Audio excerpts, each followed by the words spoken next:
वालेकुम अस्सलाम इजाज़ साहब, thank you very much for coming all the way from Karachi. I am sure आजकल आप खासे मशहूर हैं, काम तो खैर एक्टिंग का तो जारी मसरूफ तो आप हैं माशाल्लाह, ज़्यादा प्रोडक्शन में भी हैं, फिर मैचेस भी आजकल बड़े खेल रहे हैं, क्रिकेट के भी शुदाई हैं और व्हाट नॉट। बस ज़रूरी है थोड़ा सा अपने आप को एंगेज रखना, फिटनेस एक्टिविटीज़, आपको पता ही शौक़ है एक तरह का, मुझे गेम हो चाहे वर्कआउट हो कुछ हो, तो ये एक तरह की हॉबी है। मैं इजाज़ साहब के हवाले से एक मज़े की बात बताऊं कि साहब बोल रहे हैं, अजीब लग रहा है। नहीं, मेरे लिए भाई से एहतराम है, इतना पुराना साथ है, we know each other before we guys got married even, because Karachi में काम किया 92 में शुरू किया, तो तब से मैं पहली मरतबा जब कराची गया तो मुलाकात।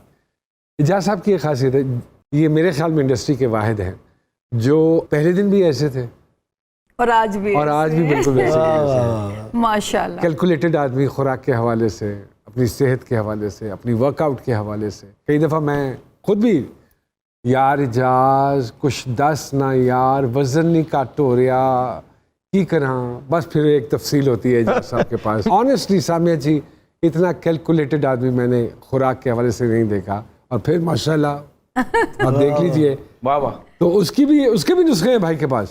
वाह वाह, अरे अरे अरे अरे बड़ी मजेदार। अब तो स्किन केयर लाइन आ गई मेरी, इन्हीं नुस्खों को, और ब्रांड, और मेरे ख्याल में उसी वजह से ब्रांड भी खोल लिया, वो नुस्खे भी दे रहे।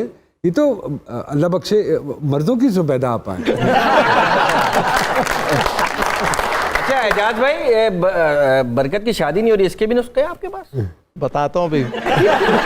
सर इनका कुछ वजन कम करें, नहीं सिर्फ भाभी की जूते और गालियां खाते हैं, ये कम नहीं हो रहा। देखिए नसीब की बात है, आपको तो वो भी मैसर नहीं। इनको आपने कहा ना मर्दों की जुबैदा आपा, इनको मर्दों की मानूर बलोच भी कहा जाता है। मैंने कल खुद बोला था, वजह वो मैं एक मानूर के साथ एक प्रोजेक्ट कर रहा था अभी, तो मैंने एक पिक्चर लगाई, मैंने फैसल भी था उसमें, मैं भी था, मैंने लिखा आदमियों के मानूर बलोच असली मानूर बलोच। कितने साल हो गए इजाज़ साहब? More than 25 years. More than 25। Modelling से स्टार्ट लिया था। मुतमईन है?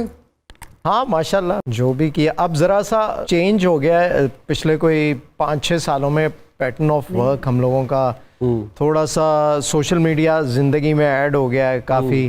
उससे कोई दिक्कत हुई? नहीं, दिक्कत नहीं हुई, आपको वक्त के साथ अपने आप को थोड़ा सा मॉडिफाई यूँ कहने करना पड़ता है, या उसके अंदर आना पड़ता है सिस्टम के अंदर। तो बस टाइम वक्त जो है वो कम हो गया है, उतना ही लेकिन कम हो गया है। और ऐसा हो गया है कि आप मुस्तकिल कुछ ना कुछ करना है आपको, आप फारिग नहीं बैठ सकते। तो सर थोड़ी सी पेस बढ़ गई है, पहले थोड़ा सा इजी ज़िंदगी थी, अब बहुत चीज़ें होती हैं जिसको आपको लेके चलना होता है साथ। और अगर आप कोई काम कर रहे हो, बिज़नेस कर रहे हो, तो बस फिर आप हर वक्त कुछ ना कुछ कर रहे होते हैं। सो जब से मैं अपने लाइन मैंने स्किन केयर की शुरू की, तो वो तो उसमें भी हर वक्त कुछ ना कुछ नई चीज़ों पे काम करना होता है ऑब्वियसली।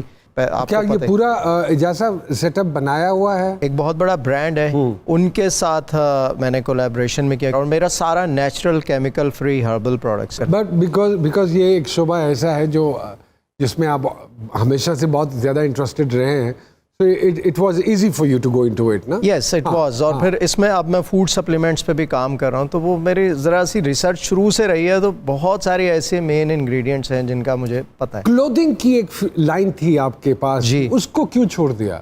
उसको इसलिए छोड़ दिया था कि कुछ बीच में प्रॉब्लम्स आए। प्रॉब्लम्स इन द सेंस, जब आप ब्रांड को बड़ा करने जाते हैं और उसके अंदर फिर और लोग आते हैं, इन्वेस्टर्स आते हैं काम बढ़ाने के लिए, तो बस वहाँ एक मुझसे कैलकुलेशन में थोड़ी सी मिस्टेक हुई और वो रॉन्ग डिसीजन हो गया एक मुझसे। तो मैंने उस वक्त उसको रोका।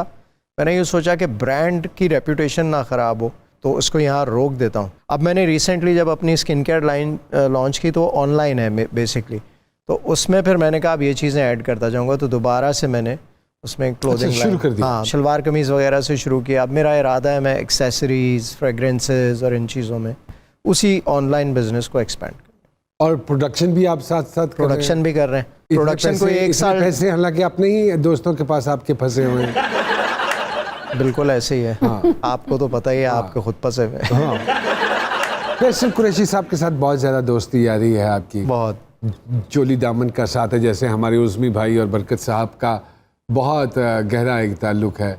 खुराक वो खाते हैं और लगती उनको है, नहीं सर, बरकत नाम उनका है इधर। बड़ी उधर हुई है। तो फैसल साहब के साथ भी इसी तरह अरसा गुजर गया। फैसल के साथ बहुत अच्छी दोस्ती है, क्योंकि हमने इत्तेफाक ऐसा है कि सबसे ज़्यादा अगर मैंने किसी के साथ प्रोजेक्ट काम किया तो किया है फैसल तो वो के साथ फैसल किया। साहब के साथ। वो जब काम अब हर वक्त इतना, और एक हमने सिटकॉम होता था हमारा मैं और तुम, वो कोई 3-4 साल चला है बस। उसके बाद फिर हमने वो ऐसा एक ब्रांड बन गया था कि उसके बाद फिर सीरियस प्रोजेक्ट्स भी हमने काफ़ी सारे साथ किए। ट्रैवल भी अक्सर कुछ चीज़ें हो रही होती हैं, अवार्ड्स हो गए, इवेंट्स हो गए, मोटरसाइकिलिस्ट भी हैं भाई साहब, बिल्कुल। शौक है वो भी बहुत। साथ साथ। वो भी एक साथ वो भी शौक पाला हुआ है। पूरा ग्रुप निकलता है सर रात में वहाँ, हाँ जी। लेफ्ट हैंड से, और नहीं, दिन में भी निकल, दिन में, लेकिन रात में ज्यादा आप लोग- थोड़ी है। जी के बाद फातिमा जी कुछ कहना चाहते हैं? मान सर, आपने फैसल कुरैशी सर की बात की है। उन पिछले दिनों उन्होंने ट्वीट किया हुआ था कि अल्लाह इन जैसा दोस्त सबको दे। तो ये क्या स्टोरी है उस ट्वीट की?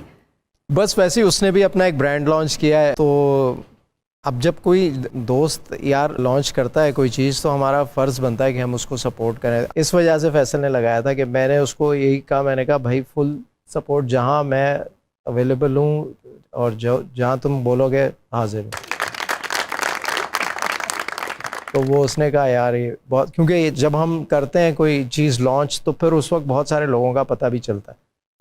तो ये दोस्ती होती है। मैं और नुमान जो है वो मिलते बहुत कम है, लेकिन मोहब्बत और प्यार ऐसा है, अब जैसे ही मैं इसको मैसेज करूंगा ना, ये कह के मारता हुआ वॉइस नोट आता है। क्या बात है। एजाज भाई मोहब्बत किस हद तक करते हैं और नफरत किस हद तक करते हैं?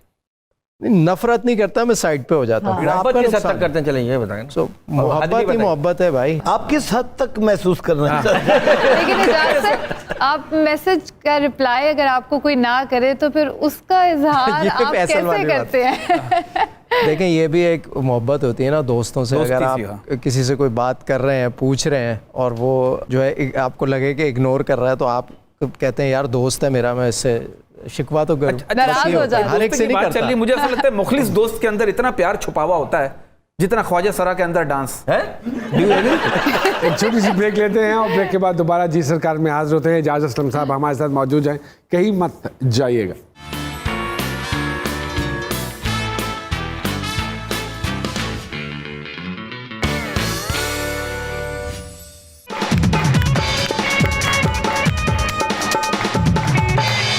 Thank you. जी सरकार में एजाज असलम साहब। एजाज जी, जब काम शुरू किया था हमने अर्ली 90s में और अब अगर हम देखें तो क्या फ़र्क महसूस होता है आपको? क्वालिटी ऑफ वर्क इम्प्रूव की है, क्वालिटी ऑफ वर्क नीचे गई है? मुझे लगता है कि पेस में फ़र्क आ गया, क्वांटिटी बढ़ गई है, क्वांटिटी बढ़ गई है, चीज़ें बहुत फास्ट हो गई हैं, टाइम बहुत कम रह गया है, आपके पास फालतू टाइम नहीं मिलता, या यूं कह लें कि आपको रिलैक्स, जो एक वो था ना इजी माहौल में काम करना, हाँ। वो चीज़ें ख़त्म हो गई। लाइफ की पेस के साथ आपको चलना है। मशीन की तरह हो हाँ, गया। तो तेज़ हो गई हैं वैसे चीज़ें। प्रोफेशनलिज्म आप समझते हैं बड़ा है या कम हुआ है? दोनों चीज़ें हैं, बड़ा भी है और कम भी हुआ है। कई जगह पे बड़ा है, कई जगह पे कम हुआ है। जो लोग ज़रा थोड़ा अरसा पहले आए हैं वो अभी भी काफ़ी प्रोफेशनली काम कर रहे होते हैं। जो बिल्कुल रीसेंट, उसमें कुछ 1% ऐसी है लोगों की, थोड़ा सा उनको टाइम लगेगा उस सही जगह पर आने में, जहाँ पर आपको ये लगे कि यार ये प्रोफेशनली काम कर रहे हैं। या बहुत हर दौर में रही है ऐसी 1%, 5 to 10%। अभी थोड़ी सी ज़्यादा यूँ समझ लें कि 15% होगी।